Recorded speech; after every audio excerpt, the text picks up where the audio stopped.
Be me, Tom, early 30s. Married to my wife, Arlene, for about 5 years. We had what I thought was a pretty solid life. Nice little house in the suburbs, 2 cars, no major debts. We weren't rich, but we were comfortable. We had our routines. I thought routines were a good thing. They meant stability, a life we built together. Turns out I was wrong. The change was slow at first, almost unnoticeable. A few months back, maybe late last year, she started getting distant.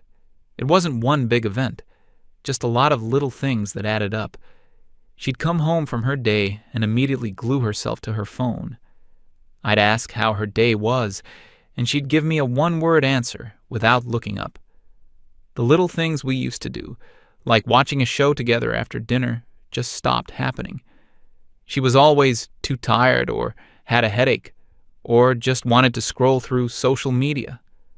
The physical side of our marriage evaporated.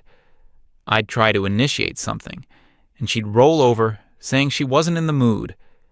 It went from a few times a week to once a week, then to nothing at all for a month straight. I tried to talk to her about it.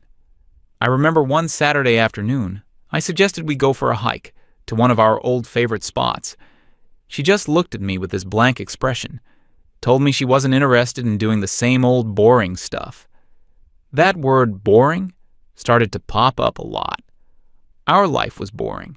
Our town was boring. I was boring. Around this time, she reconnected with an old friend from college. This friend was the polar opposite of our life. Always traveling, dating new people every other week, posting about her spiritual journeys and empowerment retreats. Arlene started spending a lot more time with her. After they'd hang out, Arlene would come home with all these new ideas and phrases. Suddenly, our marriage wasn't a partnership. It was a container. My feelings weren't valid concerns. They were my insecurities and a product of toxic masculinity. She started talking about finding her authentic self and how our stable life was stifling her growth. I tried to be supportive. I really did. I suggested we take a trip, just the two of us, maybe somewhere exciting. She shut that down immediately, said she needed to find herself on her own, not as part of a couple. The tension in the house got so thick you could cut it with a knife. I felt like I was walking on eggshells every single day. Anything I did or said could be interpreted as me trying to control her or hold her back. I was just trying to save my marriage. The breaking point came on a Tuesday night. I'll never forget it. I made her favorite dinner, tried to set a nice mood, maybe have a real conversation for the first time in weeks. She barely touched her food, just pushed it around the plate. After a few minutes of painful silence, she put her fork down and looked at me. Her eyes were cold. There was no emotion in them. She told me she'd done a lot of thinking and had a proposal. That's the word she used, proposal, like it was a business deal. She said she still loved me, but she wasn't in love with me anymore. She said she needed to experience more of what life had to offer before she felt old and trapped. My stomach dropped. I knew where this was going. She told me she wanted an open relationship. I just stared at her. I couldn't even form words. She went on, explaining it all with this detached, clinical tone. It wouldn't mean we were breaking up. I'd still be her husband, her rock, her safe space. But she needed the freedom to explore connections with other people, specifically other men. I asked if I would have the same freedom. She actually scoffed, said that would be different. It would just be me trying to hurt her, whereas her doing it was about self-discovery. The hypocrisy was staggering, but I was too stunned to argue properly. I tried to reason with her. I brought up our vows, the life we built, everything we'd been through. I asked her if this was because of her friend. She got angry then, accused me of trying to isolate her and being a typical controlling husband. She said my resistance to her journey was proof of how much she needed it. Then came the ultimatum. We could either do this or she was leaving. There was no other option. I was a coward, I admit it. The thought of losing her, of our entire life crumbling to dust, was too much to bear. I thought maybe, just maybe, this was a phase. Maybe she'd try it, realize it was a terrible idea, and come back to me. I could weather the storm. I could be her rock. So I agreed. The moment the word yes left my mouth, I felt something inside me break. Arlene's whole demeanor changed instantly. The cold, distant woman was gone, replaced by someone giddy and excited. She gave me a quick peck on the cheek and said I wouldn't regret it. She spent the next hour on her phone, smiling and texting. I went into the living room and just sat there in the dark, feeling like the world's biggest fool. The first week was hell on earth. It was like she had been waiting for the starting gun to go off. She bought a bunch of new clothes, stuff that was way more revealing than anything she'd ever worn with me. She started going out multiple nights a week. Dinner with friends, she'd say, but we both knew what it was. She'd come home late, smelling of smoke and a cologne that wasn't mine. She made sure I knew about it too. There was this cruel edge to her. She wanted me to know the details. She wanted to see my pain. I think it validated her choice. My suffering was proof that I still loved her, that she still had power over me. She told me about the first guy. His name was Jax. She described him as a free spirit, a creative soul. Some musician she met through her friend. She would go on and on about how alive he made her feel, how he saw the real her. Every word was a knife in my gut. I tried to act normal. I'd wait up for her when she got home. I'd ask if she had a good time, trying to sound supportive. Inside, I was rotting. I couldn't sleep. I couldn't eat. I lost weight. At work, people asked if I was okay. I just brushed it off, said I was tired. My life became a pathetic cycle of waiting. Waiting for her to leave, waiting for her to come home, waiting for the next gut-wrenching detail about her new life. She expected me to handle all the household responsibilities, of course.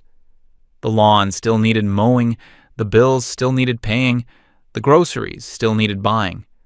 I was the stable, reliable husband, her rock. I was just a glorified house sitter who was paying for the privilege of having his heart ripped out every night. This went on for about a month, maybe 6 weeks. Time kind of blurred together in a haze of misery. I hit my lowest point one Friday night. She had a big date with Jax. She spent hours getting ready. She came downstairs wearing a dress I'd never seen before, and she looked beautiful, absolutely stunning. She looked at me, almost preening, asked me how she looked. I told her she looked amazing. My voice was hollow. She just smiled, a self-satisfied little smirk, and said, "I know. Jax is taking me to that new place downtown." Then she just walked out the door. No, I love you. No, see you later. Just gone. I stood there in the entryway for a long time. I felt completely and utterly broken, a shell of a man. I realized she had zero respect for me. Not an ounce. I wasn't her husband. I was her safety net, her doormat. Something in my head just snapped. I couldn't do it anymore. I couldn't live like this. I grabbed my phone and called my best friend. He lives a few states away, and we hadn't talked in a while. Life gets in the way. He picked up on the second ring. I didn't even say hello. I just started talking. The whole story came pouring out of me. Everything. The distance, the ultimatum, the open relationship, Jax, everything. I was a mess. I was half sobbing into the phone. My friend listened patiently. He let me get it all out without interrupting. When I finally finished, there was a long pause on his end. I thought he was going to give me some generic, comforting advice. Tell me to hang in there, or that things would get better. He didn't. His voice was dead serious when he spoke. He told me I was being an idiot. He said Arlene was playing a game, and I was losing spectacularly, because I was the only one following the rules she made up. He asked me a simple question. What do you get out of this relationship right now? I had no answer. He told me I needed to stop playing her game entirely, stop caring, stop waiting up for her, stop asking about her day, stop being her emotional support animal. He said, she wants you to be her rock? A rock is hard and cold and doesn't give a damn. Be the rock.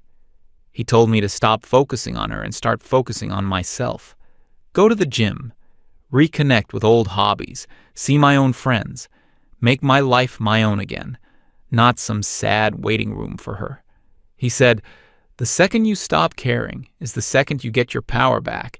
She's feeding off your misery. Starve her. We talked for over an hour. By the time I hung up the phone, the despair was gone. It was replaced by a cold, hard resolve. He was right, all of it. I had let her define the terms of my own destruction. That ended tonight. I went into our bedroom. I packed a bag with a few days' worth of clothes and toiletries. Then I went into the guest room and made the bed. When Arlene came home around 2 a.m., flush with whatever excitement her night held, the house was dark. I wasn't waiting on the couch. The living room light wasn't on. She came into the bedroom, probably expecting to see me pretending to be asleep. The bed was empty. I heard her walk through the house, looking for me. She opened the guest room door. I didn't move. I just lay there, facing the wall. She asked me what I was doing in there. I said, without turning to look at her, I didn't want to disturb you when you came in. Figured this would be easier. My voice was flat, no emotion. She stood there for a moment, confused. This wasn't part of the script. She said, "Oh, okay, good night then," and closed the door. I heard her walk back to our bedroom alone. I didn't feel sad. I didn't feel angry. For the first time in months, I felt nothing at all about her. And in that nothingness, I felt a flicker of freedom.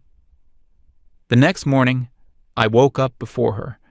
I went to the gym for the first time in years. It was brutal. I felt weak and pathetic, but it also felt good to do something for myself. I got home, showered in the guest bathroom, and left for the day before she was even awake. I didn't leave a note. I didn't make coffee for her. I just left. Throughout the day, she sent me a few texts. Where are you? Why did you sleep in the guest room? Are you mad at me? I didn't answer right away. I let the messages sit for hours. When I finally did reply, it was just one message. Busy day, just giving you the space you wanted. That night, I didn't go straight home. I called up a couple of local friends I hadn't seen in forever and went out for a burger and a beer. We talked about work, sports, old times, normal stuff. No one asked me about my marriage. It was a relief. I got home around 10 p.m. Arlene was sitting on the couch, waiting. She had that annoyed look on her face. She asked me where I'd been. I told her I was out with friends. You didn't tell me you were going out. I just looked at her. I didn't think I needed to. We're giving each other space, remember? The logic was undeniable, and she knew it. It was her logic. She hated it. She tried to switch tactics. She started telling me about her day, probably expecting me to get drawn back into our old dynamic. I just gave non-committal answers. Okay. Interesting. Then I said I was tired and went to the guest room. This became the new normal. I called it the gray rock method. I became as interesting and emotionally responsive as a gray rock. I had my own schedule. Gym in the mornings, work, then hobbies, or friends in the evenings. I was polite to her. I wasn't mean or aggressive, but I was completely detached. I was a roommate. I stopped cooking for her. I'd make my own food and clean up after myself. If she wanted to eat, that was on her. I stopped doing her laundry. I stopped asking her if she needed anything from the store. All those little acts of service, the things I used to do out of love, they all stopped. Arlene didn't know how to handle it. At first, she seemed to enjoy the freedom. But after a week or two, the novelty wore off. She started to realize that the open relationship she wanted was only fun when she had a devoted, heartbroken husband waiting in the wings to validate her. When the heartbroken husband was replaced by a dispassionate roommate, the whole arrangement lost its appeal. She started trying to get a reaction out of me. She'd leave her phone out, screen up, with messages from Jax visible. I'd walk past it without a second glance. She'd talk loudly on the phone with him in the next room, laughing and flirting. I'd just put on my headphones and listen to a podcast. One evening, she came home and launched into a long, detailed story about her amazing date with Jax. She described the restaurant, the conversation, how he made her feel. She was watching my face the whole time, looking for a flicker of jealousy or pain. When she finished, I just nodded. "That's nice. I'm glad you had a good time." Then I got up and went to my room to read a book. I heard a frustrated sigh from the living room. It was working. The less I cared, the more she wanted my attention. The power dynamic in the house had completely flipped. She was the one who started feeling insecure. She was the one trying to get a reaction. She started complaining that I wasn't communicating, that I was being cold and distant. I just reminded her that I was following the rules she set. This was the freedom and space she wanted so desperately.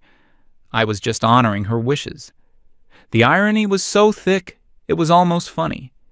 She had created this prison for herself, and she was only just starting to realize she was trapped in it.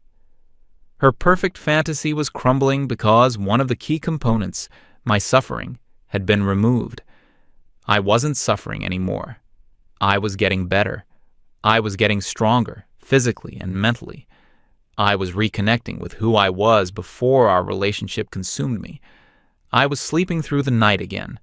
I was starting to feel like myself again. And she absolutely could not stand it. The real storm was still coming. I just didn't know how bad it was going to be. The dynamic in our house became a bizarre, silent chess match. My only move was to not play at all. Her next move was to try and change the rules again. When blatant stories about Jax didn't get a rise out of me, she tried a different approach. She tried to be the cool, understanding wife.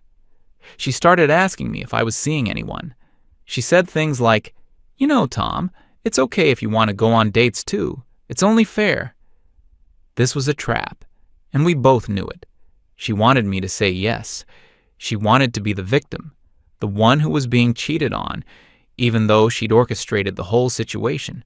Or she wanted me to say no, which would prove I was still pathetically hung up on her. I just gave her a non-answer. "I'm just focusing on myself right now." It drove her crazy. It gave her nothing to work with. After that failed, she moved on to manufactured nostalgia. She'd find old photo albums and leave them open on the coffee table. Pictures of us from our honeymoon, from when we first moved into the house. She'd say things like, "Remember how happy we were then? We can have that again." I wouldn't even acknowledge the photos. I just moved the album aside to put my drink down. One evening, I came home from the gym, and she had cooked a huge meal. My favorite dish. Candles were lit. She was wearing a dress I hadn't seen in years. She greeted me at the door with a bright, fake smile and told me she wanted us to have a proper dinner together. The old me would have melted. The old me would have seen this as a sign of hope. The new me just saw it as a calculated move. I politely told her it looked nice, but I'd already picked up something to eat on my way home. The smile on her face didn't just fade, it shattered. I saw a flash of pure rage in her eyes before she could hide it.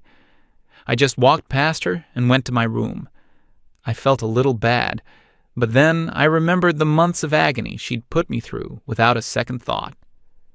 My guilt disappeared pretty quickly after that. Her attempts to win me back became more frantic as, I assume, things with Jax started to sour. I never asked, but you could tell. The late nights out became less frequent. She was home more often, spending her evenings moodily scrolling through her phone with a frown on her face. Sometimes I'd overhear parts of her phone calls. Her voice would be high and strained. I'd hear phrases like, "What do you mean you're busy again?"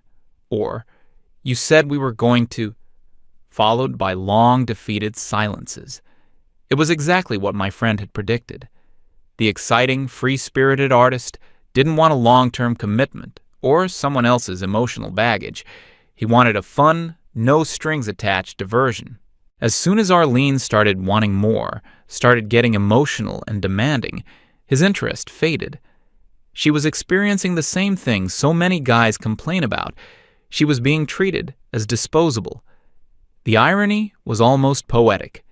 She started picking fights with me over stupid things: the dishes in the sink, the way I parked my car, the volume on the TV. It was all just a desperate attempt to get an emotional reaction. Anger, frustration, anything was better than the polite indifference I was giving her. I wouldn't take the bait. I'd just say, "You're right, I'll take care of it," and walk away.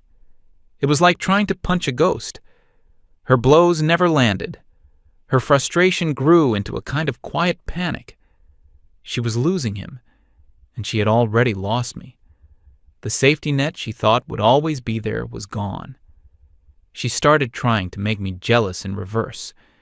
She'd ask me where I was going all the time, who I was with. One night, I came home from having dinner with some friends, and she was waiting for me. She accused me of cheating on her. I just stared at her, dumbfounded. I actually laughed. It wasn't a happy laugh. It was a laugh of pure disbelief at the audacity. I said, "Arlene, you are actively dating another man. We are in an open relationship that you demanded. What on earth are you talking about?"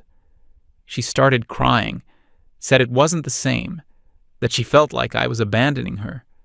It was pure manipulation, a last-ditch effort to make herself the victim. I didn't comfort her. I didn't argue. I just told her I was tired and went to bed, in the guest room, as always. The final act of this whole sad play happened about 3 months after it all started. It was a weeknight, maybe a Wednesday. I was in the kitchen making myself a sandwich. The front door slammed open. Arlene stumbled in. Her makeup was a mess. Her eyes were red and swollen. She was a complete wreck. She saw me and just collapsed onto the floor in a heap, sobbing uncontrollably. I didn't rush over to her. I just leaned against the counter and watched. I knew this was it, the final performance. It took her a few minutes to be able to speak. It all came out in a rush. Jax had officially ended things. He'd told her it was never serious, that he thought she was just having fun. He called her needy. He had used her for a good time and then tossed her aside the second it became inconvenient. She was getting the exact same speech she gave me, just worded differently. She cried and cried, telling me how stupid she'd been. She said her friend was a bad influence. She said Jax was a monster. It was everyone's fault but her own. Then she looked up at me, her eyes full of desperate hope. "I made a mistake, Tom. A terrible, horrible mistake. I see that now." She crawled over to me on her knees and tried to hug my legs. "It was always you. You were the only one who ever really loved me. Please, can we just go back? Can we fix this? I'll do anything." I looked down at this woman who I had once loved more than anything in the world. I searched for any feeling inside me. Pity, anger, love, hate. There was nothing. Just a vast, quiet emptiness. The connection was gone. She had burned it to the ground, and now she was crying in the ashes. I waited until her sobs quieted down a little. My voice was calm and steady when I spoke. "I'm sorry you're hurting." A flicker of hope appeared in her eyes. I continued, "But this has nothing to do with me anymore." The hope died instantly. Confusion took its place. "What are you talking about? It has everything to do with you. I want you back." I slowly shook my head. I walked over to the kitchen counter and picked up a large manila envelope that had been sitting there all day. I slid it across the floor to her. "I filed for divorce last week, Arlene. Those are your copies." The silence that followed was louder than any of her screams. She just stared at the envelope, then at me. Her face went pale. She whispered, "No, you wouldn't." "I did," I said. "You wanted to find yourself. You wanted to explore who you are without me. I've decided I want to do the same." That's when she completely lost it. The sadness and pleading vanished, replaced by pure, uncut rage. She screamed at me, called me every name in the book. How could I do this to her? After everything she'd done for me. The irony was lost on her. How could I be so heartless and cruel? How could I abandon her when she needed me most? I just stood there and let her vent. I didn't raise my voice. I didn't defend myself. I just let the storm blow itself out. When she finally ran out of energy and was just left with ragged, angry breaths, I spoke one last time. "You made your choice months ago, Arlene. You chose a fantasy over our reality, and you taught me something very important." She looked at me, her expression a mix of hatred and confusion. "You taught me that my peace is more valuable than your happiness.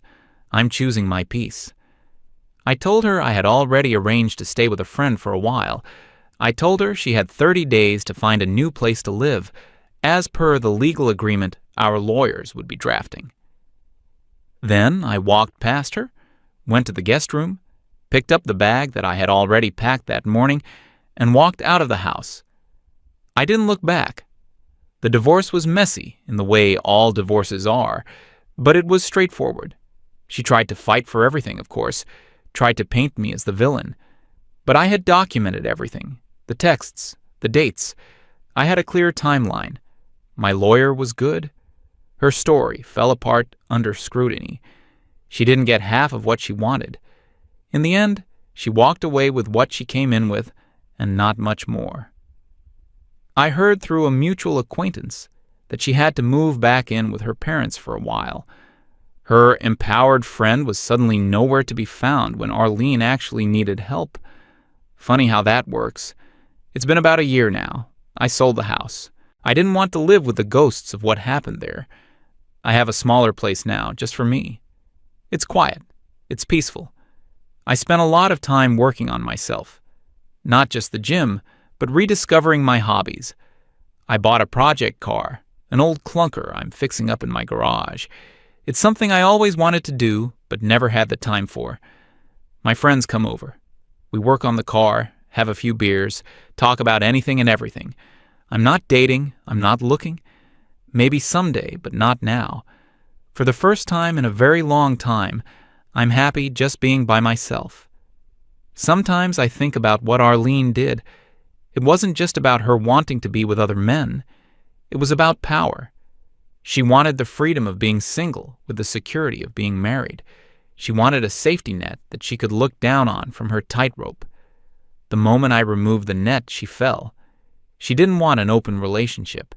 She wanted a cage for me and a playground for her. The only thing I did was walk out of the cage she built, and it destroyed her. I don't hate her. I don't feel anything for her at all.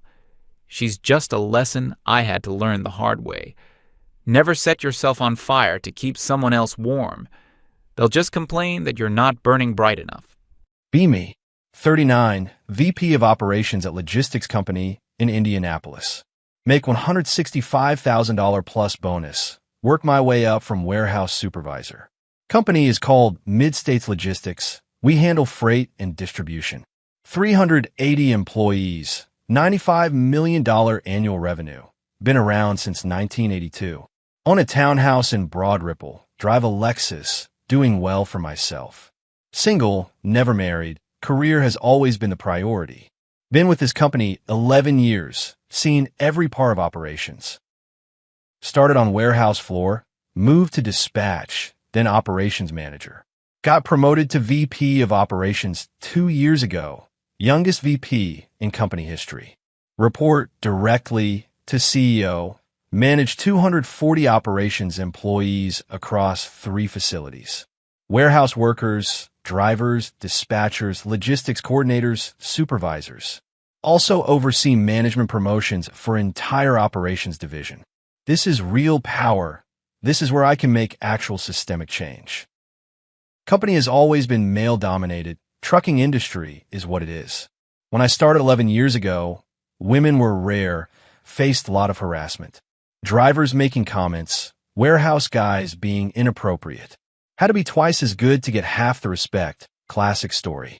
But I made it, clawed my way up. Now I'm in position to help other women. Current management structure is 18 supervisors, 14 are men. That's 78% male in leadership, completely unacceptable in 2023. Operations staff is about 65% male overall, drivers are 90% male. But warehouse and dispatch have plenty of qualified women.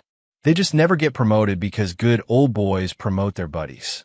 First year as VP, I observe, I document, I build my case. Track every promotion decision made by department heads. Notice pattern, men recommending men, experience being only criteria.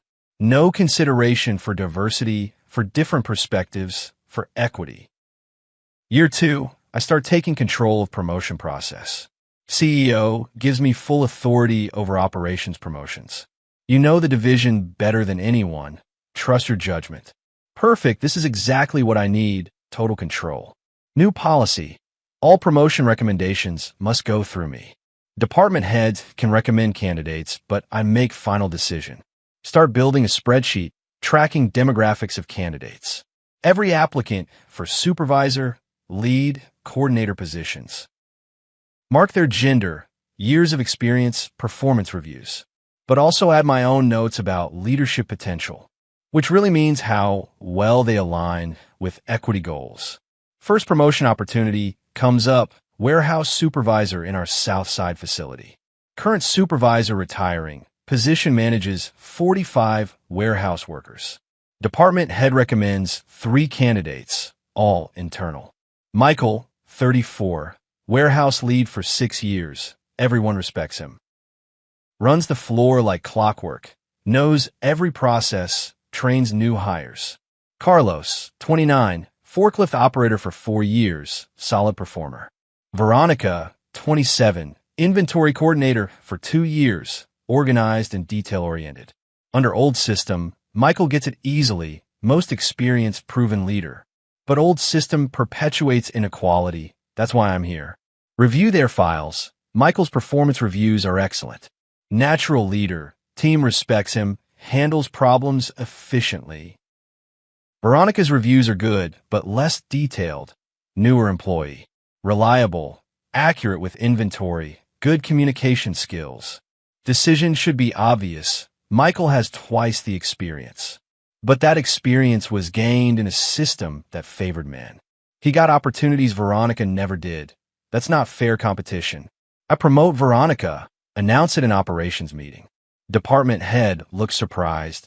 Can we discuss this decision? No need. Veronica has strong potential and brings fresh perspective. But Michael has been preparing for this role for years. And now Veronica will get her chance. Discussion is over. Michael takes it professionally, congratulates Veronica publicly. But I hear through grapevine he's disappointed, expected the promotion. Good.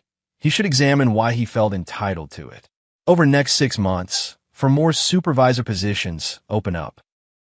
Each time, department heads recommend experienced male candidates. Each time, I promote a less experienced woman instead. Not because they're unqualified, they all meet minimum requirements. But they're not the most qualified, not by traditional metrics. My thinking, traditional metrics are biased toward male experience.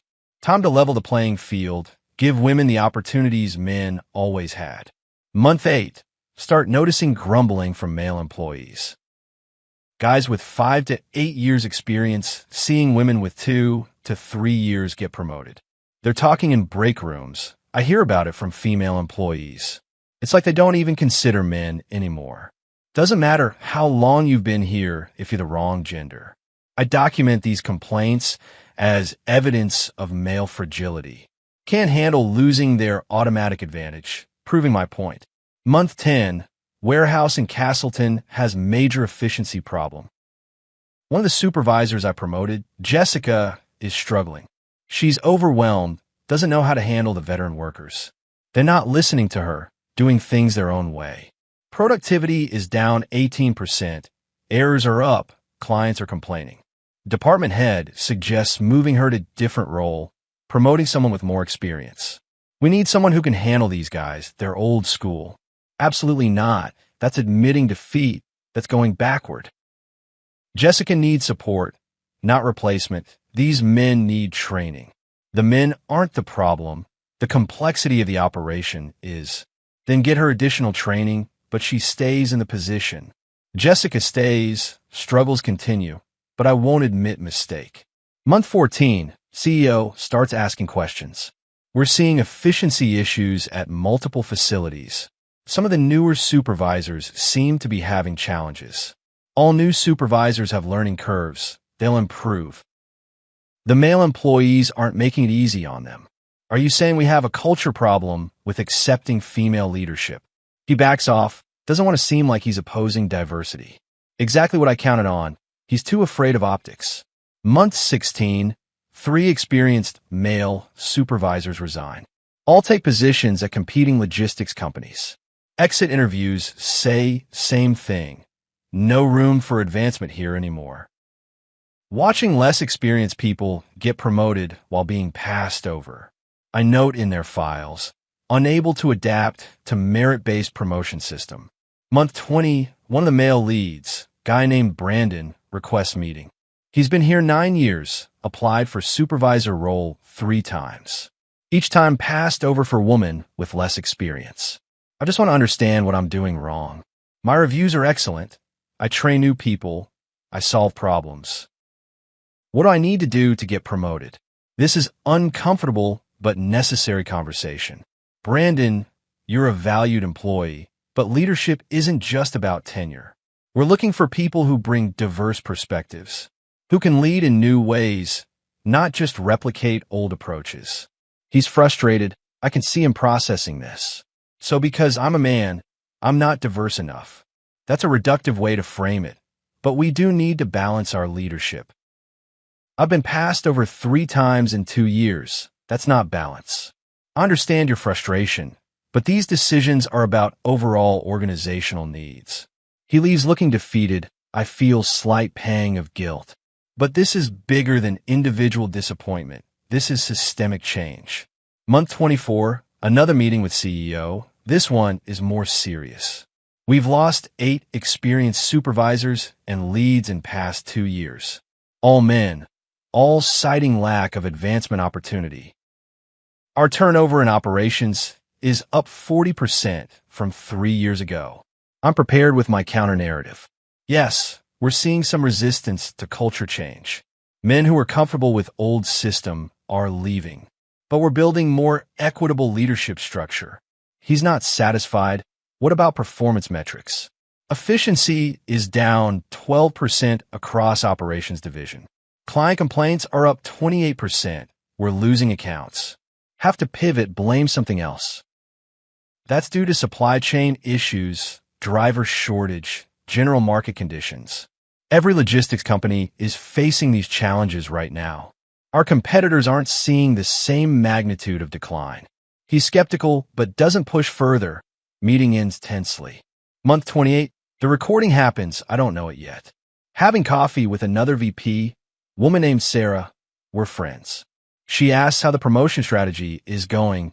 We're in public coffee shop. I'm comfortable. Trust her. Speak freely. It's going well. I've promoted 11 women to supervisor level. Have you faced any pushback from men? Constantly, but I just keep blocking their promotions. How long are you going to do that? Until the ratio is at least 50-50 women in management. Right now, we're at 45%, so a couple more years probably. What if qualified men apply? Do you just reject them? If they're going against a woman, yes, even if they're more experienced. The system has favored men for decades. Time to correct that. Conversation continues. I'm explaining my whole strategy. How I evaluate candidates, how I prioritize gender over experience, how I justify it in the documentation with coded language. What I don't know. Guy at next table is recording on his phone. His name is Brandon. The guy I rejected 3 times. He's there with his wife, heard me talking, started recording.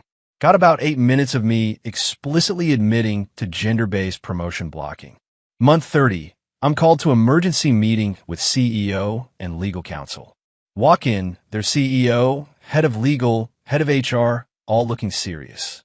Legal counsel slides phone across table. Have you heard this recording? She plays it. It's my voice, crystal clear, the coffee shop conversation. My stomach drops. I'm hearing myself say it all. I just keep blocking their promotions until the ratio is at least 50/50ths. If they're going against a woman, yes, even if they're more experienced. Every damning word, recorded perfectly, no ambiguity. Feel my face getting hot, hands shaking. Where did this come from? Brandon Miller recorded you in a public place. Perfectly legal in Indiana. He's retained an attorney, and he's not alone. Legal counsel pulls out document. It's thick, organized, professional. Brandon contacted other male employees who were passed over for promotions. They formed a group, hired employment attorney together. Currently, 17 men are part of this complaint, all documented cases. She shows me a spreadsheet. They've tracked every promotion I made. 3 years of data, every position, every candidate, every decision. Shows clear pattern. Qualified men passed over for less experienced women. In every single case where choice was between man and woman, woman got it. 100% of the time, statistically impossible to be coincidental. This recording proves intent, legal counsel says. You explicitly admitted to blocking male promotions based on gender. That's textbook violation of Title VII, sex-based discrimination. CO finally speaks. He looks sick. Why would you do this? I was creating equity, correcting historical imbalances. You were discriminating intentionally for 3 years. These men have legitimate claims. They can win in court. Legal counsel continues. They're demanding $6 million settlement. $350,000 per plaintiff for lost wages, emotional distress, punitive damages. Plus your immediate termination and complete policy reversal. $6 million. The number hits me like a truck. We can fight this. The women I promoted were qualified.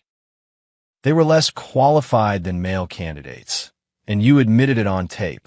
You said you blocked promotions based on gender. Your words. Head of HR speaks up. We've reviewed all 17 cases.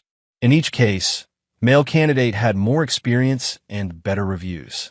Documentation shows they should have been promoted under merit system. CEO stands up. You're terminated effective immediately. This company will not tolerate discrimination against anyone. You've exposed us to massive liability and damaged our operations. Try to defend myself.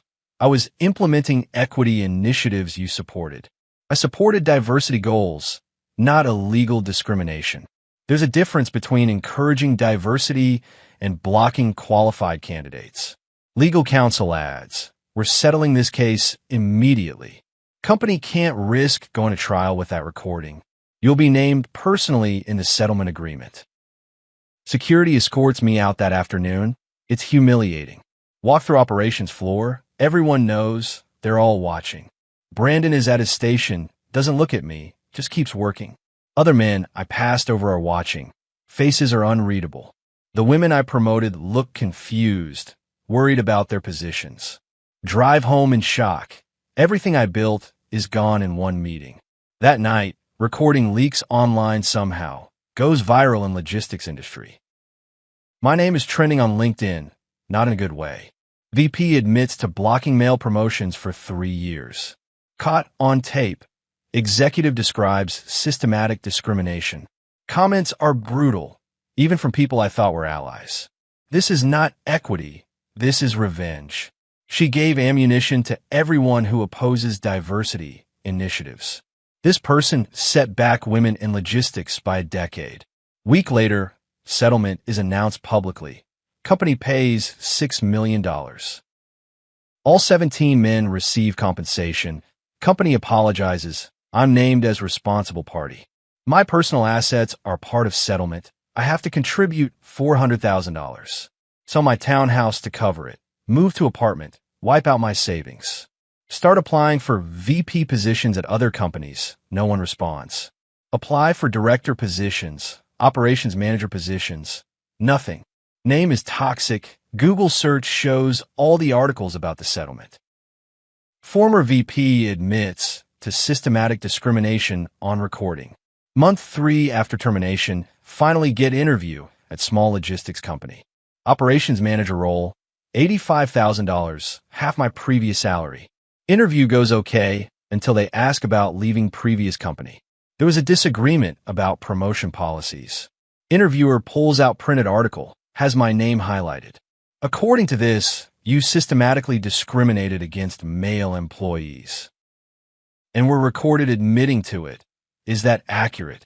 Can't lie, it's right there. I was implementing equity initiatives that the company settled a $6 million lawsuit over. The company was protecting itself from litigation costs. Do you still believe what you did was appropriate? Long pause. Don't know how to answer without condemning myself. I believe in creating opportunities for underrepresented groups. That's not what I asked.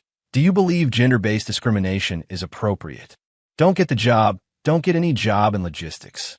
Month 6, working as operations coordinator at warehouse, $42,000. From VP making $165,000 to coordinator making $42,000. From managing 240 people to managing nothing, just executing tasks. It's humbling, it's humiliating, but I need the job. New supervisor is a guy, 28 years old, younger than me. He knows who I am, treats me with polite distance. 1 year after termination, see article about Mid-States Logistics. Company rebounds after discrimination scandal. New leadership restores merit-based promotion system. They promoted 4 men to supervisor roles, all highly qualified, including Brandon, the guy who recorded me. He's supervisor now. Article quotes CEO. We learned that true equity means fair evaluation, not favoring one group over another, but assessing individuals on merit. Company efficiency is back up, client retention improved. They're thriving, growing, doing better than when I was there. Realized that all my equity initiatives actually hurt the company. Promoted people who weren't ready, lost experienced employees. Created resentment and division, damaged performance. All while convincing myself I was doing the right thing. Year 2, I'm 41, still making $42,000 as coordinator. Still paying off legal fees, still rebuilding savings. Run into Brandon at industry conference, he's there presenting. He's director of operations now, moved up fast after becoming supervisor. We make eye contact, both freeze for a second. He approaches me. I expect anger, confrontation. Hey, how are you doing? I'm okay. Working as coordinator at a warehouse. He nods. I heard. I'm sorry it worked out that way. Wait, he's apologizing to me? I am confused. You don't need to apologize. You were right to record me. I didn't want to destroy your career. I just wanted fair treatment. You recorded me admitting to discrimination. You did what you had to do. He's quiet for a moment. You know what hurt most? I actually respected you. Thought you'd be different. You came up from the floor like me, knew what it was like to work hard. But then you made it about gender instead of merit. He's right. Every word lands heavy. I thought I was correcting injustice, but I just created different injustice. Yeah, you did, and a lot of good men suffered for it. Men who worked hard, earned their promotions, got passed over for politics. We stand there awkwardly. Then he says something unexpected. I hope you find your way back. You were good at operations. Just maybe next time, judge people as individuals, not as demographics. He walks away, goes to his presentation about leadership development. I sit in the back, listen to him talk about merit and fairness, about evaluating people based on skills and character, not categories. Everything I should have done, but didn't because I was so sure I was right. 3 years later, I'm 42, still doing coordinator work. Make $48,000 now. Small raises, but nowhere near VP level. Won't ever get back there. Name is permanently associated with scandal. See that Brandon is VP of operations now. Youngest VP in company history. Same position I used to have, same company I used to run. He earned it through merit, through proving himself, through fairness. The way I should have earned mine, the way I should have promoted others. Think about those 3 years when I had power. 11 women I promoted because of their gender, not their readiness. 17 men I blocked because I wanted to balance the ratio. Company performance declining because supervisors weren't prepared. Experienced employees leaving because they saw no future. All justified in my mind as equity and correcting systemic bias. Really just discrimination wrapped in progressive language. Made worse by my certainty, my righteousness, my refusal to see it. The recording proved it. My own words condemned me. I just keep blocking their promotions, even if they're more experienced, until the ratio is 50/50ths. Can't claim it was misunderstood. Can't claim it was out of context. I said exactly what I meant, admitted exactly what I was doing. And it cost me everything. Cost the company $6 million. Cost 17 men years of their careers, their earning potential. Cost the women I promoted their credibility. Now people question if they deserved it. Everyone lost because I thought identity mattered more than ability. Now I'm here, 42, coordinator at warehouse. Watching younger people get promoted based on merit. Seeing the system work when it's actually fair. When people are evaluated as individuals, not as gender statistics. Brandon was right. I could have been different.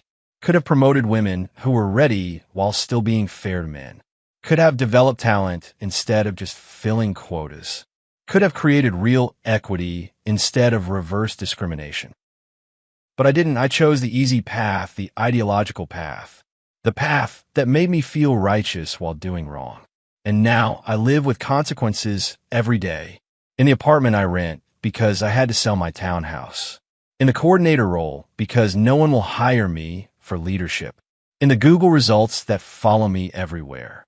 Reminding everyone of what I did. VP admits to blocking male promotions on recording. That's my legacy. That's what I'm known for. Not for climbing from warehouse to VP. Not for my years of hard work and dedication. Just for 3 years of discrimination. Captured perfectly, permanently, on an 8-minute recording that I made in a coffee shop, while feeling so confident, so sure, so right, about blocking qualified men from promotions. Because I thought I was correcting history. Really just repeating it with different victims. That's the truth, the hard truth, the expensive truth.